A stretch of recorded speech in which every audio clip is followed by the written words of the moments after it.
sebelum lanjut nonton videonya, jangan lupa klik subscribe. Jangan lupa juga nyalakan lonceng notifikasinya biar kalian gak ketinggalan kalau kita upload video selanjutnya.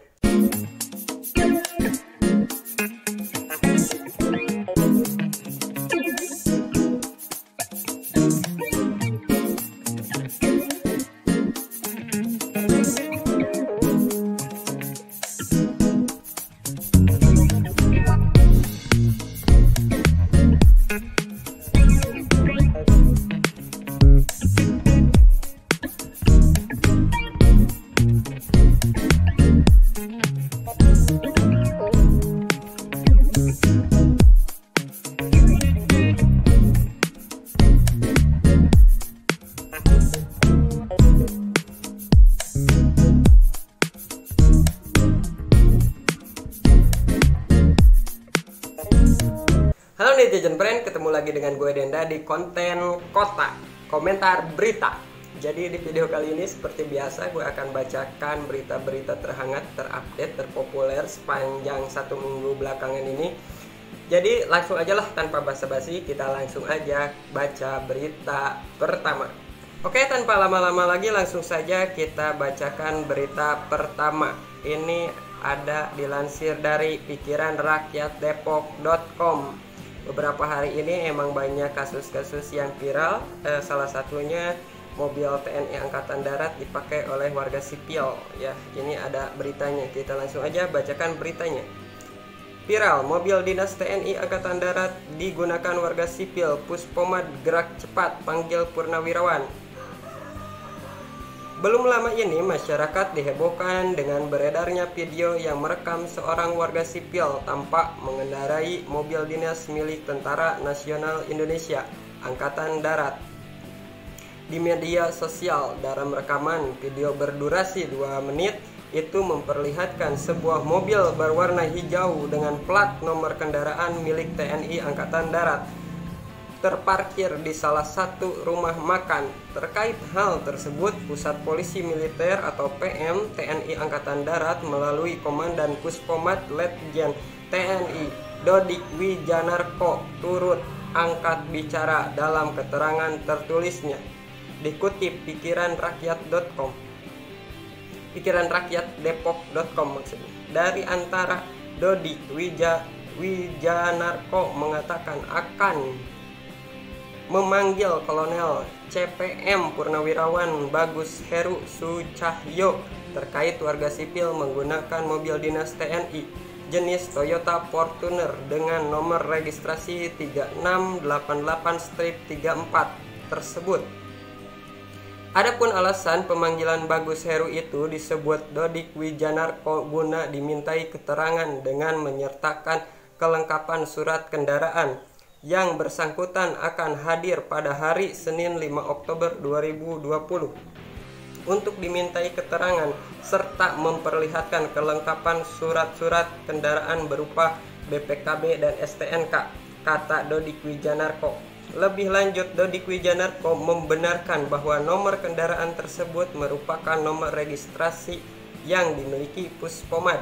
Namun kendaraan tersebut bukan merupakan kendaraan organik Puspomad, ucap dia. Dikabarkan dari hasil pemeriksaan pendahuluan nomor registrasi tersebut dipinjam pakaikan Puspomad pada Kolonel CPM Purnawirawan Bagus Heru Sucahyo. Diketahui Puspomad meminjamkan nomor registrasi tersebut mulai dari tahun 2017 hingga saat ini. Untuk diketahui, Dodik Wijanarko menyatakan bahwa para purnawirawan polisi masih diberikan izin pinjam pakai nomor registrasi untuk digunakan dalam batas waktu dan kapasitas tertentu, namun tidak dapat digunakan oleh orang yang tidak berhak. Perlu diketahui, bagi para purnawirawan polisi yang masih diberikan izin pinjam pakai nomor registrasi untuk digunakan dalam batas waktu dan kapasitas tertentu, tapi tidak boleh digunakan oleh orang lain yang tidak berhak, ujarnya. Berdasarkan informasi yang dihimpun saat ini, nomor registrasi kendaraan yang dipakai oleh warga sipil atas nama Suherman Winata tersebut telah diamankan oleh Puspomad. Selain itu, Puspomad juga telah melakukan pemeriksaan terhadap Suherman, serta Dodik menyatakan bahwa dirinya menjalankan proses kasus ini sesuai hukum yang berlaku jika didapati bukti adanya hukum. Oke, ini adalah ya viral di media sosial sebuah mobil Toyota Fortuner maksudnya berplat nomor TNI Angkatan Darat, bernomor registrasi TNI beregistrasi Puspomad, ada di rumah makan yang memakainya adalah warga sipil. Mungkin itu melanggar ya, tapi nggak tahu lah. Oke lah, kita langsung aja lanjut ke berita kedua. Oke, langsung aja kita ke berita kedua. Ini ada berita yang menghebohkan, menggemparkan dunia.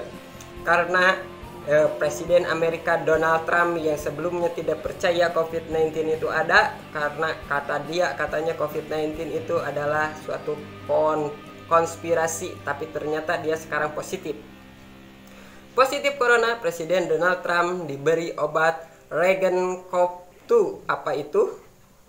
Oke, dilansir dari kompas.com. Usai dikonfirmasi positif terinfeksi COVID-19, Donald Trump telah mulai menerima sejumlah perawatan dan pengobatan.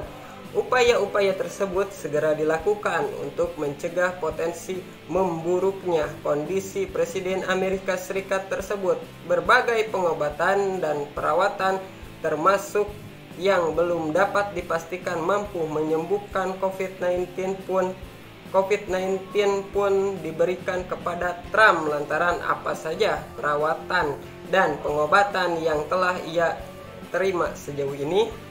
Trump diberi sebuah obat antibodi eksperimental yang disebut-sebut menunjukkan hasil menjanjikan pada studi awal, yaitu Regencov-2. Namun demikian, obat ini belum melalui tinjauan sejawat atau perview.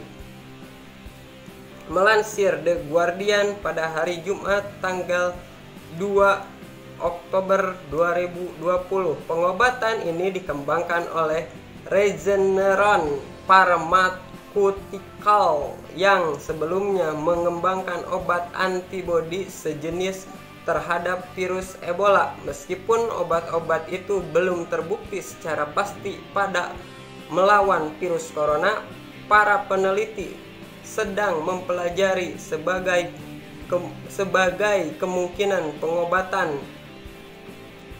Trump diberikan obat ini di Gedung Putih pada hari Jumat tanggal 2 Oktober 2020 sebelum dibawa ke Walter Reed National Military Medical Center. Sebelumnya, obat sejenis ini juga digunakan di sekitar 3 rumah sakit minggu lalu sebagai bagian dari uji coba pemulihan nasional Oxford University. Oke, ini adalah Donald Trump yang segala jenis obat diberikan karena untuk tidak memperburuk, untuk biar supaya memulihkan Donald Trump, supaya seperti biasa lagi, supaya jadi negatif corona. Menurut salah satu spesialis penyakit menular dari Oxford University yang juga terlibat dari uji coba pemulihan Horby, sebuah dosis tunggal dari pengobatan ini memberikan perlindungan panjang, yaitu 1 hingga 6 bulan. Mengutip SkinCMag Jumat pada tanggal 2 Oktober 2020, obat antibodi yang diberikan kepada Trump ini adalah kombinasi dari 2 antibodi yang ditunjukkan untuk melawan protein virus yang menyebabkan COVID-19. Regencov-2 ini berisi antibodi yang disebut oleh Regeneron dan dari manusia yang telah sembuh dari virus corona. Selain obat antibodi, Trump juga diberikan zinc, vitamin D, melatonin, aspirin, dan obat pamotidin. Banyak banget ya yang obat yang diberikan kepada Donald Trump karena saking dilindunginya Donald Trump supaya keadaannya tidak memburuk gitu. Remdesivir. Di samping Regencov-2 dan sejumlah obat lainnya, Trump diberi obat antivirus yaitu remdesivir. Obat ini diketahui menunjukkan hasil positif pada sejumlah pasien, yaitu mempercepat pemulihan. Menurut dokter dari Trump, Sean Conley, Trump telah diberi dosis pertama remdesivir dan tengah beristirahat. Selain itu, Trump disebut tidak memerlukan bantuan alat atau suplemen oksigen untuk mendukung pernapasannya. Sebelum melansir dari ABC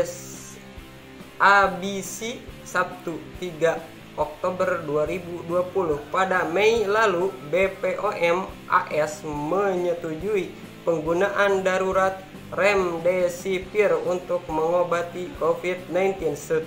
Studi awal pada uji coba terkontrol dengan sampel random yang besar menunjukkan pasien yang diberikan remdesivir tersebut 4 hari lebih cepat dibanding pasien dengan placebo. Dalam sebuah pernyataan setelah Trump dipindahkan ke rumah sakit, Conley mengatakan bahwa ia dan para dokter spesialis presiden telah memilih pengobatan remdesivir awal. Jadi itulah yang lagi viral pada 4 Oktober 2020, beritanya tentang Donald Trump terjangkit virus corona. Kita lanjut aja ke berita ketiga. Langsung aja kita lanjutkan ke berita ketiga. Malam Minggu, DPR dan pemerintah sepakati RUU Omnibus Law Cipta Kerja. PKS dan Demokrat menolak. Dilansir dari Seputar Tangerang Selatan, gelar rapat kerja pengambilan keputusan tingkat 1 pada hari Sabtu tanggal 3 Oktober 2020 hingga tengah malam. Badan Legislasi DPR dan pemerintah menyepakati rancangan undang-undang Omnibus Law Cipta Kerja. Kedua pihak menyetujui RUU Cipta Kerja bisa disahkan sebagai undang-undang pada rapat paripurna DPR RI selanjutnya, yakni pada hari Kamis tanggal 8 Oktober 2020. RUU Cipta Kerja disetujui untuk pengambilan keputusan di tingkat selanjutnya, kata Ketua Baleg DPR RI Supratman Andi Atgas yang memimpin rapat kerja. Pada rapat kerja tersebut hanya 2 fraksi yang menolak RUU Cipta Kerja untuk disahkan. Kedua fraksi yaitu adalah fraksi Partai Keadilan Sejahtera dan fraksi Partai Demokrat. Sedangkan 7 fraksi mendukung RUU Cipta Kerja tersebut disahkan, yakni fraksi Partai Demokrat Indonesia Perjuangan PDI, Partai Golkar, Gerindra, Nasdem, Partai Kebangkitan Bangsa, Partai Amanat Nasional, dan Partai Persatuan Pembangunan. 7 fraksi penerima dan 2 menolak, tapi pintu komunikasi tetap dibuka hingga rapat paripurna, lanjut Supratman. Perwakilan pemerintah yang hadir baik secara langsung maupun berani diantaranya Menko Perekonomian Airlangga Hartarto, Menkumham Yasona Lauli, Menaker Ida Fauziah. Menko Bidang Perekonomian Airlangga Hartarto mengapresiasi atas ditemukannya kata mufakat yang terkait dengan pembahasan RUU Cipta Kerja di tingkat Baleg. Pemerintah mengapresiasi segala keterbukaan dalam proses pembahasan dan tanggapan dari masyarakat dengan kerja yang tidak mengingat waktu, ungkap Airlangga. Airlangga mengklaim RUU Cipta Kerja dapat mempermudah berusaha berusaha untuk masyarakat, terutama koperasi hingga UKM.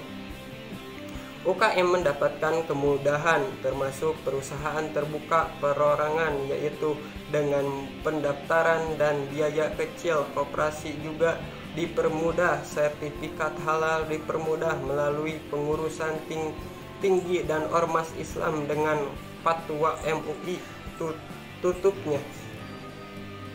Kesepakatan DPR dan pemerintah untuk mengesahkan RUU Omnibus Law Cipta Kerja ini direspon netizen dengan menolak.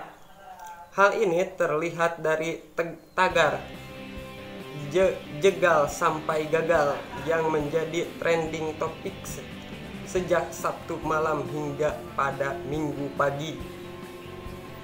Oke, ini adalah rapat Omnibus Law yang sampai tengah malam katanya di DPR, rapat paripurnanya, yang hasilnya menyetujui, antara pemerintah dan DPR menyetujui isi rapat tersebut, yaitu tentang RUU Omnibus Law. Oke, kita lanjut aja. Oke, kita tutup aja dengan berita ini ya, karena udah 3 berita yang saya bacakan, gak banyak komentar karena nggak ada yang harus dikomentarkan lebih dalam lagi. Oke lah, mudah-mudahan bermanfaat untuk kalian informasinya. Jangan lupa klik subscribe dan jangan lupa nonton lagi minggu depan. Oke, bye.